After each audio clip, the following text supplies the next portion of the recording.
नमस्कार। इस विशेष ज्ञान चर्चा में इस आध्यात्मिक वर्षा में आप सबका स्वागत है। आज हम श्रीमद् भगवत गीता के चौथे अध्याय से एक बहुत ही गहरा और प्रभावशाली श्लोक ले रहे हैं। श्लोक संख्या 23। ये श्लोक कर्म करते हुए भी उसके बंधन से कैसे मुक्त रहा जाए, इसकी कला पर रोशनी डालता है। बिल्कुल। और ये जो हमारी आज की चर्चा है, ये कप्तान श्याम बहादुर चौहान जी के गहन संकलन और लेखन पर आधारित है। हमारा मकसद है कि इस श्लोक के मर्म को समझें और ये देखें कि इसका ज्ञान हमारे रोजमर्रा के जीवन, हमारी मानसिक शांति और सही मायनों में मानव कल्याण के लिए कितना जरूरी हो सकता है। हाँ बिल्कुल। तो चलिए फिर शुरू करते हैं। सबसे पहले श्लोक का पाठ करते हैं। संस्कृत श्लोक है, गत संगस्य मुक्तस्य ज्ञानावस्थित चेतसः यज्ञाय आचरतः कर्म समग्रम प्रविलीयते। 4:23। और इसे थोड़ा सरलता से पढ़ने के लिए हम इसे ऐसे भी देख सकते हैं, गत संगस्य मुक्तस्य ज्ञानावस्थित चेतसः यज्ञाय आचरतः कर्म समग्रम प्रविलीयते। बहुत सुंदर। अब इसके एक एक शब्द को खोलते हैं, क्योंकि हर शब्द आप देखेंगे अपने आप में एक पूरी दुनिया समेटे हुए हैं। हाँ, ये जरूरी है। तो पहला शब्द है गत संगस्य। इसका मतलब है जिसकी आसक्ति, मतलब लगाव, मोह, जिसे हम संग कहते हैं, वो चला गया हो। गत, जो किसी चीज से चिपका हुआ ना हो, अनासक्त। अच्छा, अनासक्त। फिर है मुक्तस्य, जो मुक्त है, स्वतंत्र है। और ये सिर्फ कोई बाहरी आज़ादी नहीं है, ये है मानसिक भावनात्मक गुलामी से आज़ादी, जैसे उम्मीदें, डर, पुरानी बातों का बोझ, इन सब से मुक्ति। मतलब पूरी तरह से फ्रीडम। हाँ। फिर ज्ञानावस्थित चेतसः, ये थोड़ा लंबा शब्द है, जिसका चित्त यानी चेतना, चेतसः, ज्ञान में स्थित, अवस्थित हो, मतलब जिसकी बुद्धि सत्य में, आत्मज्ञान में टिक गई हो, जो भ्रम में ना जी रहा हो। ओके, ज्ञान में स्थित मन। बिल्कुल। फिर आता है यज्ञाय, यज्ञ के लिए। अब यहाँ यज्ञ का मतलब सिर्फ वो हवन कुंड वाला यज्ञ नहीं है, इसका बहुत व्यापक अर्थ है। एक पवित्र उद्देश्य के लिए, ईश्वर को समर्पित भाव से, लोक कल्याण के लिए, मतलब निस्वार्थ सेवा भाव से किया गया कोई भी कर्म। अच्छा, तो कोई भी अच्छा काम जो सेवा भाव से किया जाए। हाँ बिल्कुल, वही यज्ञ है। फिर है आचरता, मतलब जो आचरण करता है, कर्म करता है, करने वाला। और कर्म मतलब कोई भी कार्य, क्रिया या हमारा कर्तव्य, जो भी हम करते हैं। ठीक है। इसके बाद है समग्रम, पूरी तरह से, संपूर्ण, बिना कुछ बाकी रहे, टोटल। और आखिरी शब्द है प्रविलीयते। इसका मतलब है पूरी तरह से विलीन हो जाना, घुल जाना, नष्ट हो जाना। नष्ट हो जाना किस सेंस में? जैसे घी आग में पिघलकर अपना रूप खो देता है, या कोई नदी समुद्र में मिलकर अपना अलग अस्तित्व मिटा देती है, उस तरह का विलीन होना, गायब हो जाना। अच्छा, तो अगर इन सब शब्दों को हम एक साथ रखें तो इस श्लोक का सीधा सा मतलब क्या बनता है? सरल शब्दों में कहें तो शायद ये होगा, जिस व्यक्ति की आसक्ति पूरी तरह नष्ट हो गई है, जो हर तरह के बंधन से मुक्त है, जिसका मन ज्ञान में पूरी तरह स्थिर हो चुका है और जो केवल यज्ञ यानी निस्वार्थ कर्तव्य या सेवा के लिए ही कर्म करता है, उसके संपूर्ण कर्म अपने बंधनकारी परिणामों सहित पूरी तरह विलीन हो जाते हैं। एकदम सही कहा, बिल्कुल यही मतलब है। और इसका जो दार्शनिक दिल है, वो है निष्काम कर्म का सिद्धांत।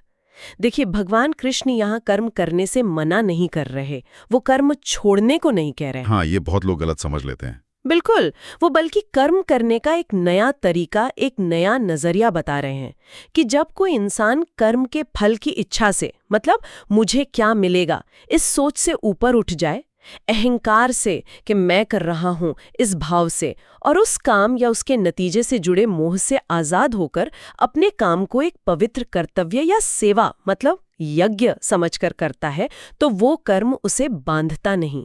ये तो कमाल की बात है। मतलब एक्शन हो रहा है पर उसका रिएक्शन, उसका जो बंधन है वो नहीं बन रहा। हाँ, क्योंकि कर्म का जो संस्कार बनता है ना, जो हमें फिर अच्छे बुरे फल के चक्कर में फंसाता है, वो इस यज्ञ भावना की आग में जलकर भस्म हो जाता है। इसीलिए कहा समग्रम प्रविल्यते, सारे कर्म अपने बंधनकारी असर के साथ विलीन हो जाते हैं। संक्षेप में कहें तो ये मुक्ति का सीधा रास्ता है।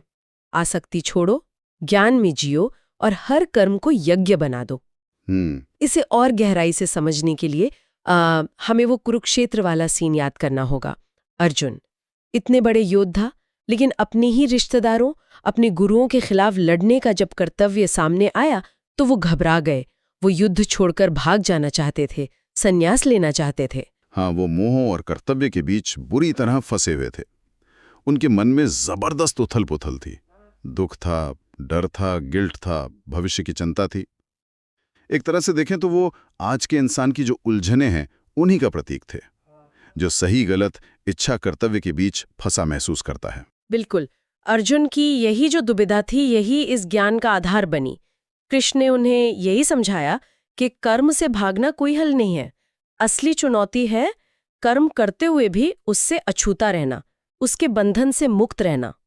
और इसका रास्ता है कर्म के प्रति अपने नजरिए को बदलना, उसे अपने पर्सनल फायदे नुकसान के छोटे दायरे से निकालकर एक ऊंचे पवित्र उद्देश्य यानी यज्ञ के साथ जोड़ देना। क्या हम इसे आज के जीवन में किसी उदाहरण से समझ सकते हैं? जैसे आपने कहा, कोई डॉक्टर है, वो मरीज की पीड़ा कम करने पर ध्यान दे रहा है, न कि सिर्फ अपनी फीस या नाम पर। बहुत अच्छा उदाहरण है, बिल्कुल। या सोचिए उस साइंटिस्ट के बारे में जो सालों तक किसी खोज में लगा रहता है, बिना ये सोचे कि उसे नोबेल प्राइज मिलेगा या नहीं, बस सच को जानने की लगन में। या वो टीचर जो बच्चे के भविष्य को संवारने को ही अपना यज्ञ समझता है। ये सब लोग एक तरह से उसी गतसंगस्य मुक्तस्य ज्ञानावस्थित चेतसा और यज्ञाया आचरतः के भाव को जी रहे हैं, चाहे उन्हें गीता का ये श्लोक पता हो या ना हो। सही कहा। और ये जानना भी काफी रोचक है कि भारत के जो महान चिंतक हुए हैं, उन्होंने इस श्लोक को कैसे देखा है। अलग अलग दृष्टिकोण हैं। जैसे अद्वैत वेदांत के शिखर पुरुष आदि शंकराचार्य, वो कहते हैं कि प्रविल्यते का अर्थ है कर्म के बंधन पैदा करने वाले स्वभाव का ही नष्ट हो जाना। मतलब ज्ञानी के लिए कर्म करना ऐसा है जैसे सपने में कुछ करना होता हुआ दिखता है, पर उसका असली बंधन नहीं बनता। अच्छा, सपने जैसा? ये तो बहुत गहरा है। और क्या दूसरे दर्शनों में इसकी व्याख्या अलग है? थोड़ी सी भिन्नता है, पर सार वही निकलता है। जैसे विशिष्टाद्वैत के रामानुजाचार्य कहते हैं कि ईश्वर के प्रति भक्ति और समर्पण के साथ किया गया कर्म ही सच्चा यज्ञ है, और यही हमें भगवान की सेवा से जोड़कर मुक्त करता है। द्वैतवाद के मध्वाचार्य के अनुसार ईश्वर की आज्ञा मानकर अपना कर्तव्य करना ही मुक्ति का मार्ग है। और आधुनिक युग में जैसे स्वामी विवेकानंद। हाँ, स्वामी विवेकानंद ने तो यज्ञ को एक बहुत ही क्रांतिकारी, बहुत प्रैक्टिकल अर्थ दिया। लोक संग्रह यानी समाज की भलाई के लिए निस्वार्थ सेवा। उनके लिए देश सेवा, मानव सेवा ही सबसे बड़ा यज्ञ है, राष्ट्र निर्माण का मार्ग। और स्वामी चिन्मयानंद जी इसे और सुंदर ढंग से समझाते हैं। वो कहते हैं कि जैसे यज्ञ की आग में लकड़ी जलकर अपना रूप खो देती है, राख बन जाती है, वैसे ही यज्ञ की भावना से किया गया कर्म अपना फल देने वाला, बांधने वाला गुण खो देता है। कमाल है। तो मतलब अलग अलग रास्ते हैं, पर मंजिल एक ही ओर इशारा कर रही है, कर्म करो पर उसकी आसक्ति और फल की इच्छा से ऊपर उठकर एक बड़े उद्देश्य के लिए। लेकिन क्या ये सिर्फ फिलॉसफी की बातें हैं, दर्शन की बातें हैं, या इसका कोई वैज्ञानिक आधार भी है? आजकल लोग साइंस की बात बहुत करते हैं। यही तो सबसे हैरान करने वाली बात है कि हजारों साल पहले गीता जिस निष्काम भाव की बात कर रही थी, आज का विज्ञान भी, मॉडर्न साइंस भी उसी दिशा में इशारे कर रहा है। जैसे न्यूरोसाइंस में रिसर्च बताती है कि जब हम बिना फल की चिंता के वर्तमान क्षण में पूरी तरह डूबकर कोई काम करते हैं, तो हमारी ब्रेन का एक हिस्सा है डिफॉल्ट मोड नेटवर्क, या डीएमएन कहते हैं उसे। डिफॉल्ट मोड नेटवर्क, ये क्या होता है? ये नेटवर्क अक्सर तब एक्टिव होता है जब हमारा मन भटक रहा होता है, अतीत के पछतावों में, भविष्य की चिंताओं में, माइंड वॉन्डरिंग जिसे कहते हैं। और जब हम निष्काम भाव से पूरे फोकस के साथ काम करते हैं, तो ये डीएमएन शांत होने लगता है। और इसका शांत होने का सीधा मतलब है कम चिंता, ज्यादा मानसिक शांति। अरे वाह, कमाल है। यानी आंतरिक शांति का ये प्राचीन नुस्खा अब साइंटिफिकली भी वैलिड लग रहा है। और मनोविज्ञान, साइकोलॉजी इस बारे में क्या कहती है? साइकोलॉजी में एक बहुत फेमस कॉन्सेप्ट है जिसे फ्लो स्टेट कहते हैं। प्रोफेसर मिहाई चिक्सेंटमिहाई ने इसे पॉपुलर किया। ये वो अवस्था है जब आप किसी काम में इतने मग्न हो जाते हैं कि आपको समय का पता नहीं चलता, भूख प्यास का ध्यान नहीं रहता, यहाँ तक कि खुद का भी मैं भाव कम हो जाता है। आप बस उस काम में बहरे होते हैं और उसी में आपको गहरा आनंद मिलता है। हाँ हाँ, सुना है इसके बारे में। पूरी तरह जोन में होना। एग्जैक्टली। और ये अवस्था गीता के ज्ञानावस्थित चेतसा यानी चेतना का ज्ञान या कर्म में पूरी तरह स्थिर हो जाने से बहुत मिलती जुलती है ना? ऐसी अवस्था में न केवल हमारी प्रोडक्टिविटी और क्रिएटिविटी बढ़ती है, बल्कि हमें गहरा संतोष भी मिलता है। फल की चिंता तो होती ही नहीं उस समय। और यकीनन इसका असर हमारे शरीर पर भी तो पड़ता होगा, अगर तनाव कम होता है तो। बिल्कुल पड़ता है। देखिए, लगातार तनाव और चिंता हमारे शरीर में कॉर्टिसोल जैसे स्ट्रेस हार्मोन पैदा करते हैं। ये लंबे समय में हमारी सेहत के लिए बहुत नुकसानदेह हैं। हाई ब्लड प्रेशर, कमजोर इम्यूनिटी और न जाने क्या क्या। जब हम यज्ञ भाव से यानी बिना ज्यादा अपेक्षा और तनाव के कर्म करते हैं तो ये हार्मोन कम होते हैं, जिससे हमारा इम्यून सिस्टम बेहतर होता है, ब्लड प्रेशर कंट्रोल में रहता है और ओवरऑल फिजिकल हेल्थ अच्छी होती है। और सामाजिक स्तर पर भी सोचिए, जब लोग मैं और मेरा से ऊपर उठकर हम और सबका सोचकर मतलब यज्ञ भाव से काम करते हैं तो समाज में सहयोग बढ़ता है, विश्वास बढ़ता है और कलेक्टिव प्रोग्रेस होती है। ये देखना वाकई अद्भुत है कि कैसे हजारों साल पुराना ज्ञान आज के विज्ञान और जीवन की सच्चाइयों से इतना गहरा जुड़ा हुआ है। तो अब सवाल ये उठता है कि आज के इस भागदौड़ भरी तनावपूर्ण जिंदगी में इस श्लोक का क्या महत्व है? इसे हम अपनी रोजमर्रा की जिंदगी में कैसे उतार सकते हैं प्रैक्टिकली? देखिए, मुझे लगता है आज की ज़्यादातर जो समस्याएं हैं, चाहे वो रिश्तों में तनाव हो, काम का बोझ हो या मानसिक अशांति, उनकी जड़ में कहीं ना कहीं फल की बहुत ज़्यादा इच्छा, फेलियर का डर और मुझे क्या मिलेगा वाली सोच ही है। ये श्लोक हमें एक प्रैक्टिकल रास्ता दिखाता है। एक आसान तरीका ये हो सकता है कि कोई भी काम शुरू करने से पहले हम खुद से बस 3 सवाल पूछ लें। पहला, क्या ये वाकई मेरा कर्तव्य है या सिर्फ मेरी कोई इच्छा है? दूसरा, क्या मैं इसे बिना किसी स्वार्थ के पूरी ईमानदारी से कर सकता हूँ? और तीसरा, क्या इसका उद्देश्य मेरे निजी फायदे से कुछ बड़ा है? क्या ये किसी न किसी रूप में एक सेवा या योगदान है? ये सवाल शायद हमें अपनी मंशा, अपना इंटेंशन साफ करने में मदद करें। बहुत अच्छा तरीका बताया आपने। और इसे रिश्तों में कैसे लागू किया जा सकता है, खासकर पारिवारिक रिश्तों में जहां उम्मीदें अक्सर टकराव की वजह बन जाती है? हाँ, ये बहुत महत्वपूर्ण सवाल है, क्योंकि रिश्तों का आधार अक्सर लेने पर, एक्सपेक्टेशंस पे टिक जाता है, जबकि ये श्लोक देने पर, कंट्रीब्यूशन पर और ड्यूटी पर जोर देता है। सोचिए, अगर पति पत्नी एक दूसरे से उम्मीदें पालने के बजाय एक दूसरे के प्रति अपने कर्तव्य को प्यार और सेवा भाव से, यज्ञ भाव से निभाएं, जैसे एक दूसरे का सम्मान करना, ख्याल रखना, साथ देना, तो रिश्ता अपने आप कितना मजबूत और मधुर हो जाएगा। सही कहा। यही बात माता पिता और बच्चों के बीच या दोस्तों के बीच भी लागू होती है। जहां अपेक्षाएं हावी होती है, वहां दुख आता ही आता है। जहां कर्तव्य और प्रेम भाव प्रमुख होता है, वहां संतुष्टि और स्थिरता आती है। और खासतौर पर महिलाओं के लिए, क्योंकि वे अक्सर घर और बाहर दोनों मोर्चों पर कई भूमिकाएं निभाती हैं। उनके लिए ये नजरिया कैसे मददगार हो सकता है, इस पर थोड़ा और रोशनी डालेंगे। हाँ, ये महिलाओं के लिए मुझे लगता है बहुत ज्यादा शक्तिशाली साबित हो सकता है। उदाहरण के लिए एक गृहिणी को लेते हैं, जो घर के अनगिनत कामों को जो कभी खत्म नहीं होते, उन्हें सिर्फ एक थकाऊ ड्यूटी या बोझ समझती हैं। अगर वो उसी काम को अपने परिवार के पोषण, उनके स्वास्थ्य, उनकी खुशी के लिए किया जाने वाला एक पवित्र यज्ञ समझने लगें, पवित्र यज्ञ। हाँ, एक पवित्र यज्ञ, तो उनके अनुभव में जमीन आसमान का फर्क आ सकता है।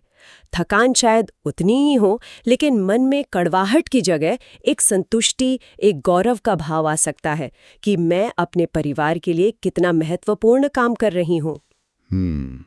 ये नजरिया तो बिल्कुल बदल देगा।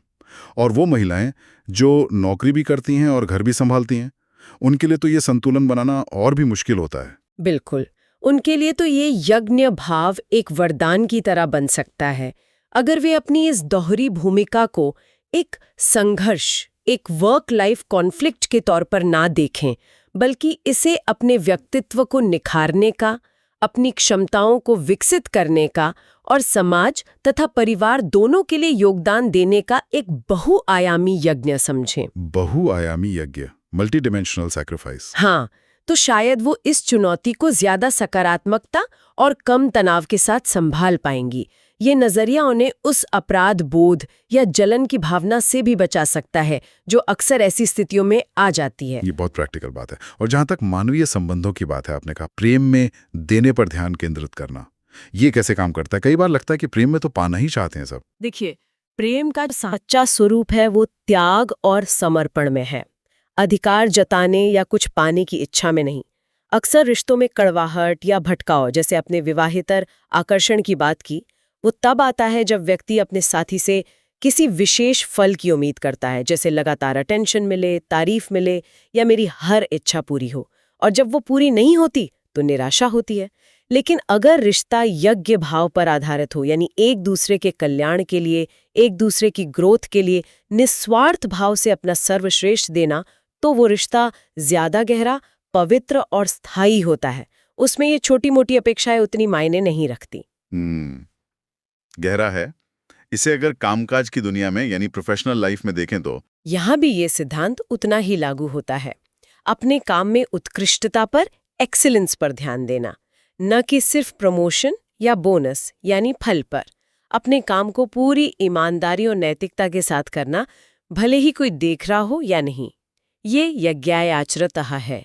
और अगर लीडरशिप के लेवल पर देखें तो अपनी टीम को सिर्फ नतीजों के डर से ड्राइव नहीं करना, बल्कि काम के बड़े उद्देश्य, पर्पस से जोड़ना, उन्हें आगे बढ़ने में मदद करना और उनकी सफलता में अपनी सफलता देखना, ये भी यज्ञ भाव का ही एक रूप है। यानी ये नजरिया तो जीवन के हर क्षेत्र पर, हर उम्र में लागू होता है, युवाओं के लिए करियर चुनने से लेकर वरिष्ठ नागरिकों द्वारा अपने अनुभव बांटने तक। निश्चित रूप से युवा अगर करियर चुनते वक्त सिर्फ सैलरी पैकेज ना देखें, बल्कि ये भी देखें कि किस काम में उनका दिल लगता है, उनका पैशन है और किस काम से वो समाज में कुछ पॉजिटिव योगदान दे सकते हैं, तो उन्हें ज्यादा संतोष मिलेगा। वो यज्ञ भाव होगा। इसी तरह वरिष्ठ नागरिक अपने ज्ञान और अनुभव को बिना अहंकार के अगली पीढ़ी की भलाई के लिए साझा करें, तो ये उनके लिए एक बहुत सार्थक यज्ञ बन सकता है। अच्छा, ये इतनी गहरी बात बच्चों को कैसे समझाएं? कोई सरल कहानी या उदाहरण? हाँ, बच्चों के लिए वो राजू के बगीचे वाली कहानी शायद काम आए। एक बच्चा था राजू, उसने एक आम का पौधा लगाया। वो रोज उसमें पानी डालता, खाद देता, उसकी देखभाल करता। क्यों? सिर्फ पौधे की सेवा करने के आनंद के लिए। उसे अच्छा लगता था पौधे को बढ़ते देखना। वो ये नहीं सोचता था कि फल कब लगेंगे, कितने लगेंगे, मीठे होंगे या खट्टे होंगे। वो बस अपना कर्म, पौधे की सेवा पूरी लगन से करता रहा। नतीजा क्या हुआ? कुछ सालों में वो पौधा एक बड़ा फलों से लदा पेड़ बन गया। तो सार यही है कि कर्म पर ध्यान दो, सेवा भाव से करो, फल की चिंता छोड़ दो, फल अपने समय पर मिलेगा ही। बहुत बढ़िया कहानी है। और युवाओं को पीड़ित करने के लिए हम फिर से वो फ्लो स्टेट वाली बात कर सकते हैं, जब आप अपने पैशन वाले काम में इतने खो जाते हैं कि समय का पता नहीं चलता, जब आपकी चेतना पूरी तरह उसी में स्थिर हो जाती है, ज्ञानावस्थित चेतसः, तो आप अपना बेस्ट परफॉर्मेंस देते हैं और आपको अद्भुत संतुष्टि मिलती है। यही तो गीता कह रही है, कर्म में डूब जाओ, फल की चिंता से मुक्त होकर, ज्ञान में स्थित होकर। ये प्रोडक्टिविटी और क्रिएटिविटी दोनों बढ़ाएगा। वाकई इस एक श्लोक में जीवन का कितना बड़ा रहस्य छुपा है। ये सिर्फ व्यक्तिगत शांति ही नहीं देता, बल्कि बेहतर रिश्ते, एक नैतिक समाज और शायद एक ज्यादा शांतिपूर्ण दुनिया की कुंजी भी हो सकता है। तो अंत में हम शायद ये कह सकते हैं कि ये श्लोक हमें कर्म करने की वो कला सिखाता है, जिससे हम इस संसार में रहते हुए, अपने सारे कर्तव्य निभाते हुए भी उसके बंधनों से, उसके तनाव और दुखों से मुक्त रह सकते हैं। ये सिर्फ पढ़ने या सुनने का दर्शन नहीं है, बल्कि जीने का एक बहुत ही प्रैक्टिकल तरीका है। हर कर्म एक अवसर बन सकता है मुक्ति का। बिल्कुल सही कहा। और मैं सभी श्रोताओं के लिए एक विचार छोड़कर जाना चाहूंगी, जिस पर वे बाद में सोच सकें, मनन कर सकें। जरा सोचिए, अगर हम अपने रोजमर्रा के सबसे साधारण कामों को भी सुबह उठकर बिस्तर ठीक करने से लेकर ऑफिस की मीटिंग अटेंड करने तक या रास्ते में किसी अनजान की मदद करने तक, हर छोटे बड़े काम को एक यज्ञ के रूप में, एक पवित्र कर्तव्य या सेवा के भाव से करना शुरू कर दें, तो हमारे अपने अनुभव में और शायद हमारी दुनिया में क्या बदलाव आ सकता है। एक बहुत गहरा सवाल, जिस पर सोचने से शायद हमारे जीवन को एक नई दिशा मिल सकती है। इस गहन ज्ञान चर्चा में हमारे साथ शामिल होने के लिए आप सभी का बहुत बहुत धन्यवाद। हम एक बार फिर याद दिलाना चाहेंगे कि ये विश्लेषण कप्तान श्याम बहादुर चौहान जी द्वारा संकलित और लिखित सामग्री पर आधारित था। उम्मीद है ये आध्यात्मिक वर्षा आप सबके जीवन में सकारात्मकता और शांति लाएगी। नमस्कार।